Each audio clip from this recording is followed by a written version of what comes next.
Thank you, Mr. Speaker, and I thank you for welcoming Faisala Aswat to Parliament today, a most welcome guest.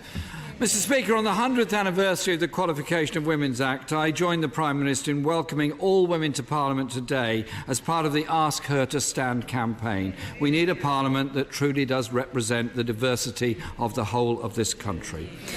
Now that a number of government ministers have confirmed this morning that leaving the EU with no deal is not an option, does the Prime Minister agree there are no circumstances under which Britain would leave with no deal?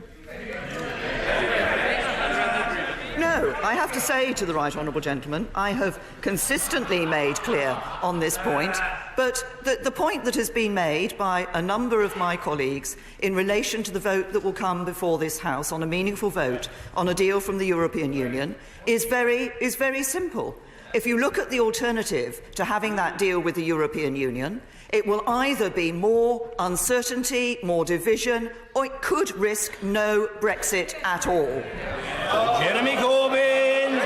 Mr. Speaker, the Prime Minister didn't answer the question, is this the final deal or not?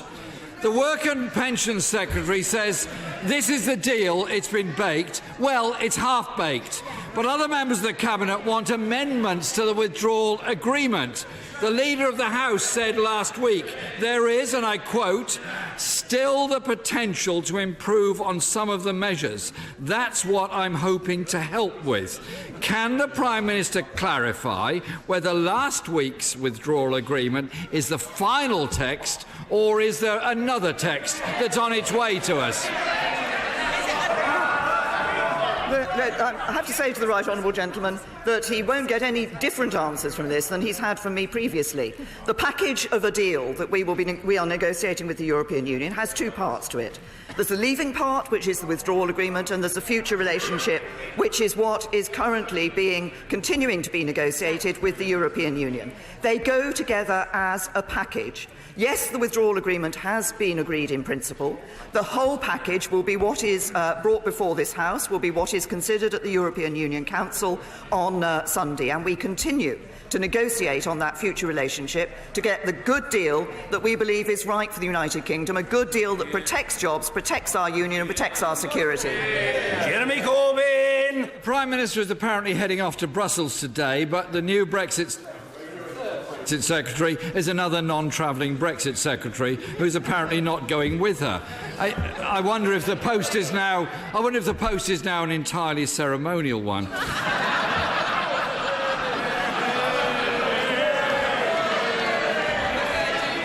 Mr. Speaker, the Prime Minister's agreement doesn't specify how much we'd have to pay to extend the transition period. Can she confirm the choice facing the country would either be the backstop or paying whatever the EU asked us to pay to prolong that transition period? No, the right honourable gentleman is wrong on that. The choice that would be facing, if it were the case, let's just remind ourselves what we're talking about here. We're talking about the guarantee to the people of Northern Ireland that there will be no hard border between Northern Ireland and Ireland. And the choice that we face, first of all, that is best ensured by getting the future relationship in place by the end of December 2020. In the event that that was not the case for a temporary period and an interim arrangement was in place, the choice the right honourable gentleman has set out is not the choice that would be before us. What we have, yes, there would be the backstop in the protocol, yes, there would be the extension of the implementation period, but what we have also negotiated in the withdrawal agreement is that alternative arrangements could be in place. The key is that they guarantee no hard border between Northern Ireland and Ireland. The truth is, Mr. Speaker, the Prime Minister's idea of taking back control of our money is to hand the EU a blank cheque, and after 2020, no rebate for the UK. Mr. Speaker, the EU's trade deal with Canada took 7 years to agree. The deal with Singapore, 8 years. The Business Secretary said this week that transition will have to be extended until the end of 2022. Outside the EU and with no leverage, does the Prime Minister think she's fooling anyone by suggesting there'll be a free trade agreement finalised by December 2020? The future relationship that we're negotiating will set out the structure and scope of that deal that we'll be ensuring that we can negotiate in legal text once we leave the European Union. But the Right Honourable Gentleman, I think people will have seen from his question previously to me, has shown the problem that he has with this deal. He hasn't even read it. He doesn't know what's in it. He says there's a problem with the deal and he would do it differently. He wants to renegotiate the withdrawal agreement, but as I say, he hasn't read it. He wants to oppose any deal, no matter how good it is for the UK, but he will accept any European Union deal, no matter how bad it is for the UK. And then he wants to use the implementation period that he would vote against to renegotiate the treaty that delivers the implementation period. And he said another referendum isn't an issue for today, but it could be an issue for tomorrow.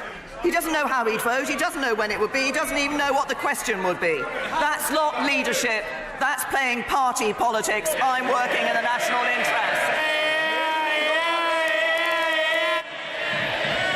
Mr. Speaker, it's her government that's got us into this shambles, and she knows full well, that the new European Parliament... Order. Nobody in this chamber will be shouted down, and we've often heard it said, with high authority from the respective front benches, that that would be bad behaviour. It's happening now. Stop it, because it won't work. Jeremy Corbyn. Mr. Speaker, the Prime Minister knows full well that with a new European Parliament in place next summer and a new European Commission at the same time, the negotiations for a future trade agreement will only have less than a year to do if she's to achieve what she claims she can do. In February, the Prime Minister said that creating a customs and regulatory border down the Irish Sea is something that, and I quote, no UK Prime Minister could ever agree to. Can the Prime Minister explain why the backstop agreement would create exactly that border? Now, I have to say, the Right Honourable Gentleman, it would not create exactly that. From February until in the last few weeks, the European Union said that the only answer was a Northern Ireland customs territory only answer in relation to the guarantee to the people of Northern Ireland.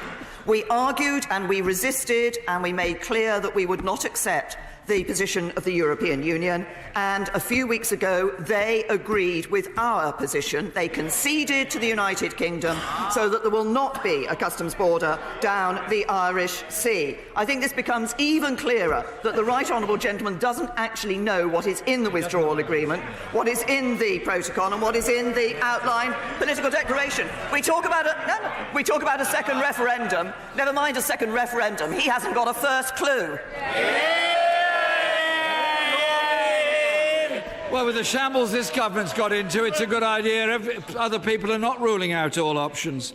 Mr. Speaker, there is an entire protocol in the withdrawal agreement setting out regulations that apply only to Northern Ireland.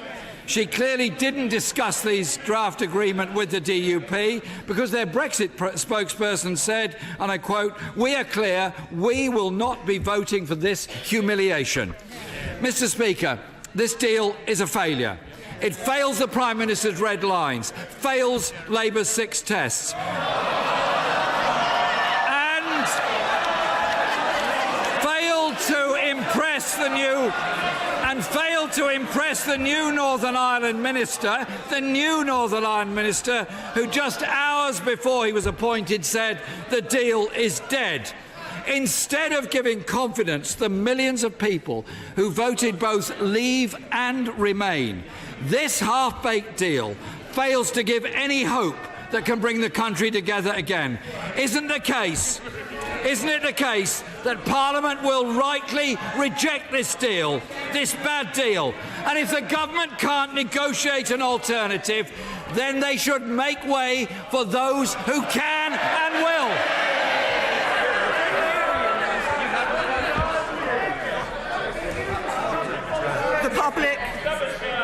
The public gave us an instruction to leave the European Union, and we should all be acting to deliver that. All he wants to do is to play party politics.